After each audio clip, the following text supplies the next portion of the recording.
This video is sponsored by Card Kingdom. You can visit their store by using my referral link in the description below.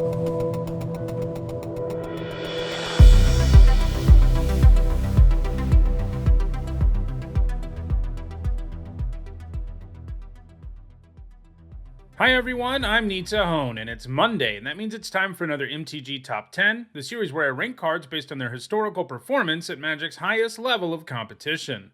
I've been doing MTG Top 10s for quite a while at this point. I started in 2016 and I've done 435 of them. And because I did some topics so very long ago, sometimes I need to go and do updates of old lists because they've changed so much. And that's what we're doing today with a look at the top 10 equipment. Equipment is an artifact subtype, one that made its debuts in 2003's Mirrodin. Equipment come with an equip cost that you can pay in order to attach them to a creature, and then grant some sort of effect to that creature. To be eligible for this list, a card had to have the equipment subtype. In all, there were 337 cards eligible for this video, and in it, we'll take a look at the 10 equipment that have left the biggest impact on competitive Magic. And actually, we'll take a look at a few more than that. I last took a look at equipment in July of 2017, about 4.5 years ago, and things have changed significantly on the list, as you might imagine. As a result, we'll take a look at the 5 cards that didn't make the list in the 2022 version of it. Before we get started, here's a quick reminder on how I score cards in these videos. A first tier top 8 at events like Pro Tours or Mythic Championships are worth 2 points, and a second tier top 8, which you can get from events like Grand Prix and Magic Fests, are worth 1 point. Alright, let's take a quick look at the 5 cards that were on the list in 2017, but are no longer on it today. Let's take a look first at Behemoth Sledge, which was at number 10 in the 2017 list. You know, this list has changed a ton, since a meager 6 points was enough to make the list in 2017, while the number 10 card this time around has 29 points. Anyway, the Sledge grants both Trample and Lifelink, and while it's a little clunky, those are 2 keywords that make any creature into a problem. It gained all of its points in sideboards in the standard of 2009 to 2010, appearing in decks like Zoo, Naya, and Doran. It was usually brought in out of the sideboard against aggressive decks. It's not a very impressive piece of equipment overall, especially these days, and as a result, has never found success anywhere else, and it's never going to make it back on this list. Next, let's take a look at Skull Clamp, which came in at number 9 on the 2017 list. Skull Clamp is one of the most powerful pieces of equipment ever printed, mostly because you could just draw a ton of cards with it by putting it on your X1 creatures for only a single mana. It was clear pretty quickly it was completely busted, and as a result, it was quickly banned in most formats, limiting its ability to put up points. It is legal in Vintage, though, and it has put up 15 points in that format since 2017, giving it 24 points. Only putting it off the pace to make this list by a few. It is actually a card that has a very real chance to make the list in the future, since some of the cards at the lower end of the top 10 haven't done much over the last few years, so if it keeps gaining points in Vintage, it's probably going to get there in the end. Next, let's look at Sword of Body and Mind. It was included in the same slot with a few other swords in the 2017 list, but because the average score on this list has gone up so much, it no longer gets to be in that slot. It had a score good enough last time for the number 8 slot had it been given its own spot on the list. Like all swords in this mega cycle, it's a nice piece of equipment that gives +2/+2, protection from 2 colors, and a couple of triggers when that creature does combat damage to a player. In this case, you get to make a wolf token and mill the opponent. There are a lot of decks that like running equipment, especially in Legacy, since they can tutor them up with Stoneforge Mystic, but Sword of Body and Mind hasn't gained any points since 2013. There are several other swords that take up slots in decks that it might otherwise occupy. In a lot of ways, it's one of the more underwhelming cards in that mega cycle. The metagame could shift more towards blue and green, and that might mean the sword sees play again, but right now it doesn't look very likely that will ever find itself on this list again. Next up, there's Basilisk Collar, which was the actual number 8 on the 2017 list. It's gained 4 points since 2017, but that wasn't nearly enough for it to hold on to a spot on the list. The collar might not grant a stats boost, but Death Touch and Lifelink are some pretty sweet keywords. It makes it so a creature can trade with anything while also gaining you life, which is pretty nice. Like Sword of Body and Mind, it has often seen play in decks running Stoneforge Mystic, a card we're going to talk about a lot, because it can tutor up equipment in the right situation. It could also get particularly spicy in Standard if you put it on a creature like Spike Shot Elder, since now, any ability that does damage instantly kills a creature. The points it's gained since 2017 have all come in Eldrazi Tron decks in Modern, where it can be combined with Endbringer or Walking Ballista to just machine gun all of the opponent's creatures.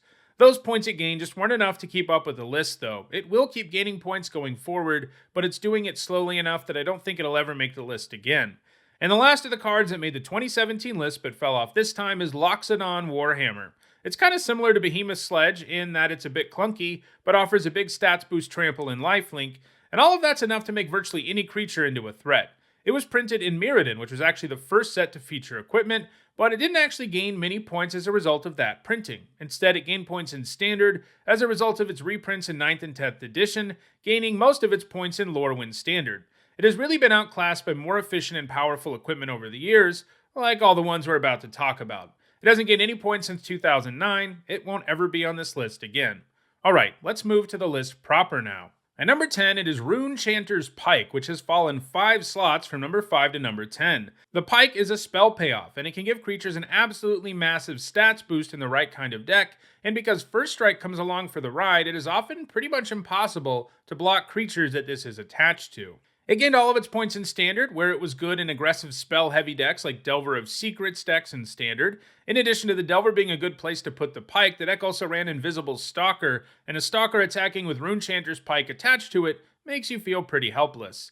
It is unlikely to remain on this list if I revisit it in a few years, as it barely managed to hang on, gaining 0 points since 2013. At number 9, it is Mortar Pod, which has fallen 3 spots from its number 6 position on the 2017 list. It's only gained a single point since the 2017 video, but that 1 point's pretty important, since 29 points ended up being enough to keep it on the list, and 28 would have left it 1 point shy of it. Anyway, Mortar Pod comes with Living Weapon, which means a creature token is created and the pod gets equipped to it when it comes into play. Mortar Pod doesn't offer any impressive stats boosts or anything, and really, in a vacuum, it's not that impressive of an equipment, as having to pay 2 to equip it every time just so you can sacrifice your creature to ping something is a pretty big cost. However, when combined with recursive creatures, it represents a source of inevitable damage. This became even more pronounced with other payoffs for having your creatures die. In Standard, for example, it was often paired with Gravecrawler and Blood Artist, something that represented a very real threat to your opponent. It's also gained points in decks that are really good at going wide, like Legacy Elves and Extended White Weenie. The 1 point it has picked up since 2017 came quite recently in modern decks built around Pure Steel Paladin, which also happened to run Stoneforge Mystic. The Paladin can turn off the requirements to pay for the equip cost, and the Mystic can of course tutor it up, making Mortar Pod a lot better. That said, it isn't played in all versions of that deck, though it does have a reasonable chance at gaining at least a few more points in the future. At number 8, it is Colossus Hammer, the first newcomer to the list. It's a card that didn't even exist back in 2017. On the face of it, Colossus Hammer looks like a kind of bad card. Sure, it gives a massive stats boost, but paying 8 mana to equip the thing is not something you're ever going to do in pretty much any format. However, the Hammer has proven to have some serious combo potential in Modern. Remember how I mentioned that Mortar Pod wasn't a regular inclusion in modern Pure Steel Paladin decks? Well, Colossus Hammer is pretty much the reason that deck exists, and is also why the deck is known as Hammer Time. The deck runs both Pure Steel Paladin and Sigarda's Aid, which makes it so the Hammer's extremely high equip cost doesn't matter. The deck's main game plan is simply putting the Hammer on a creature in the extreme early game, something that can quickly put an end to a game of Magic.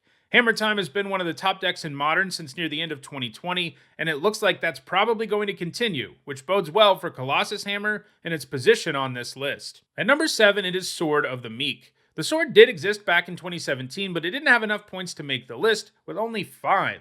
However, it's been quite active over the last several years, and that has allowed it to find a spot on this updated list. Sort of like Colossus Hammer, this isn't really an equipment that immediately makes you say, wow. 2 to play and 2 to equip for +1/+2 is not special, but like the Hammer, it has some serious combo potential thanks to its recursive ability. In particular, it can be paired with Thopter Foundry for some serious value. If you have a sword in play, you can sacrifice it to the Foundry, at which point you make a 1/1 token and gain a life, and then the sword comes back to the battlefield, and you can sacrifice it again. If you get them both in play, you'll assemble a Thopter army in no time without really giving up any real cards to do so. So, why hadn't the sword done enough to make the list back in 2017? Well, that's because it was quickly banned and extended as soon as this combo emerged, and it was also preemptively banned when Modern was created in 2011. It was only modestly successful in Legacy and has no points at all in Vintage.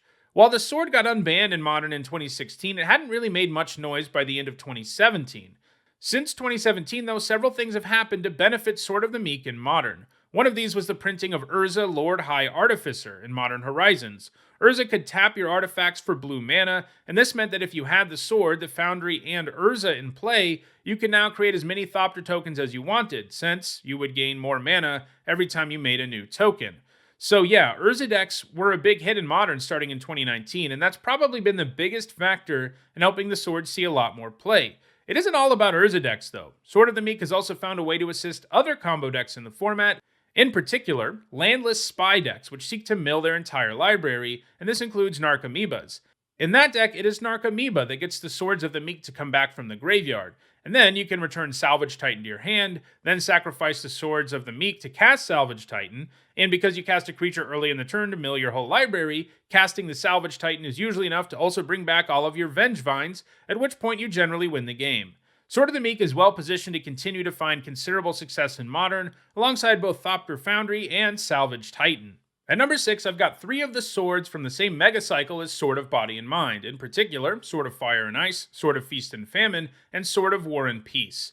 I already revealed, of course, that several of these would be on the list since Sword of Body and Mind used to be here with them, but as I said, it has too few points to make the list now. Putting them together makes sense because they're all part of the same cycle, and because they would occupy 3 consecutive slots on this list if I gave them each their own spot, and that would be pretty boring. Back in 2017, the 4 swords that made the list occupied the number 4 slot, so they have slipped a couple of spaces. These pieces of equipment all offer you a stats boost, protection from 2 colors, and then some very powerful effects that trigger when a creature deals combat damage to a player. Sword of Fire and Ice lets you shock something and draw a card, Feast and Famine makes your opponent discard and untaps all your lands, and War and Peace can do a ton of extra damage to your opponent while gaining you life. In addition to finding considerable success in block and standard, they tend to excel in any format with Stoneforge Mystic in it. In those decks, you can run a couple of singleton swords and just grab the one that's going to be the most useful for your situation. This means Modern and Legacy are both formats where the swords are still finding success today. This is especially true of Fire and Ice and Feast and Famine, both of which have been very active over the last few years. War and Peace has been pretty quiet, and it might be in danger of falling off the list in the future.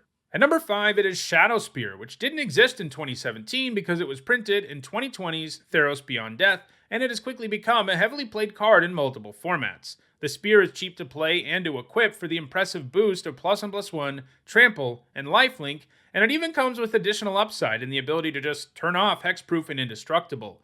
It sees a fair bit of play in main decks, but is a sideboard card more often, as it's a pretty challenging card for aggro decks to beat in many formats. It was only printed about 2 years ago, but Shadowspear already has points in Standard, Pioneer, Historic, Modern, and Legacy. That's a pretty good track record for such a new card, and it seems likely it will continue to gain points going forward. At number 4, it is Ember Cleave. This is another card that didn't even exist back in 2017 since it was only printed in 2019's Throne of Eldraine, and it's also the highest new card on this list. It became one of the format-defining cards of Eldraine Standard. This thing is a powerhouse in really aggressive decks, since you can cast it very cheaply and do it at instant speed to almost always win combat and or inflict massive amounts of damage on your opponent. While it isn't in Standard anymore, it is also starting to see play in both Historic and Pioneer aggro decks. Ember Cleave is a powerhouse, and while it has really slowed down since rotating, it has a reasonable chance at finding more success in the future. However, right now, it seems like Shadowspear is going to gain more points more rapidly, so it may lose its spot on this list at some point in the not-too-distant future. At number 3, it is Cranial Plating, which has remained in its number 3 spot on this list. Cranial Plating can offer a pretty massive power boost in artifact decks, and you can even move it around at instant speed if you have 2 black mana lying around.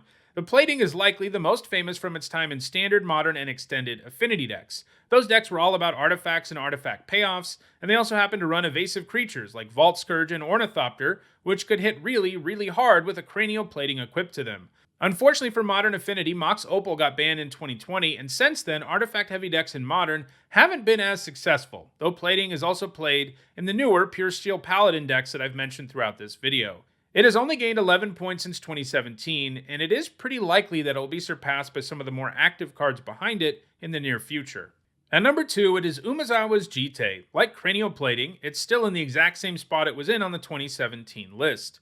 This was true even though it has gained a whopping 42 points since 2017, but the card in front of it has been even more active. Anyway, when you think of the best equipment in the game, it's very likely that the Jite makes your shortlist. The Jite gains charge counters when the creature it's equipped to does damage, and you can then cash in those charge counters for one of 3 abilities. You can use them to pump your creature, you can use them to weaken and frequently kill opposing creatures, and you can use them to gain life. One of the nasty things about the Jite is its controller can just sit around accumulating counters and really put you in a bad spot, because they have 3 different fairly impactful effects that they can use at any time. What's more is it doesn't actually have to be equipped to something to use those abilities, which means you can offer up trades when you're always going to come out ahead. As a result of all this power, the Jite has been a multi-format all-star, achieving success in most formats and decks that run a lot of creatures. In Block, Standard, and Extended, this meant it was primarily featured in aggro decks. The Jite caused Extended to be a little too homogenous, and when the Modern format was created in 2011 to replace it, the Jite was put on the preemptive ban list, and it remains there to this day. And as a result, Modern is the only format where it doesn't have any points. However, Jite has gone on to amazing success in Legacy, where it's usually featured in, of course, decks running Stoneforge Mystic, since she can search up the powerful equipment whenever you want. The most popular home for it has been Death and Taxes and Stoneblade. The Jite has even found success in Vintage. It will continue to rack up points going forward, but right now, it doesn't look super likely that it will ever catch the number 1 card on this list, which is Batterskull. In 2017, it was only up on the Jite by a single point, and now the lead is 21. So even though the race looks close, Batterskull might be pulling ahead of the Jite for good. Batterskull is a great equipment, partly because, like Mortar Pod, it comes with Living Weapon, so it's basically a 5-mana 4/4 with Vigilance and Lifelink that can return to your hand when you need it to, or that you can move to other creatures to buff them. Now, that on its own isn't crazy impressive, but Lifelink and Vigilance do pair really well together and are highly effective at countering more aggressive decks. That said, the skull itself probably wouldn't be so good if it weren't for its frequent running mate and card I've mentioned roughly 100 times in this video, Stoneforge Mystic. Those 2 cards have teamed up to gain points in Standard, Modern, Legacy, and Vintage. The Mystic can search up the Batterskull and then cheat it into play early. That's a powerful enough play that ultimately the Mystic got banned out of Standard and Extended, and it was preemptively banned when Modern was created as a format in 2011. Despite these bans, Batterskull still gained some significant points in both Modern and Standard, but mostly as a sideboard card against aggressive decks. The Mystic was never banned in Legacy, allowing it to amass the most points there. In 2019, the Mystic also got unbanned in Modern, leading to a massive resurgence for Batterskull, and that's a big part of why it's outpacing Jite now, since the Jite is still banned in the format. Batterskull is still putting up points at a pretty impressive clip, and if I had to guess, I'd say it will be the number 1 card on this list 4 years from now. Well, those are the 10 equipment that have left the biggest impact on competitive Magic. If you want to own any of these powerful equipment, look in the description where you can find a direct Card Kingdom link for every card that appeared in this video. If you want to make sure you catch future episodes of this series, don't forget to subscribe and turn on notifications. If you want to catch up on past MTG Top 10s, you should see some playlists on your screen shortly. And lastly, if you want to go the extra mile in supporting the channel, you can do that on Patreon. Thanks for watching.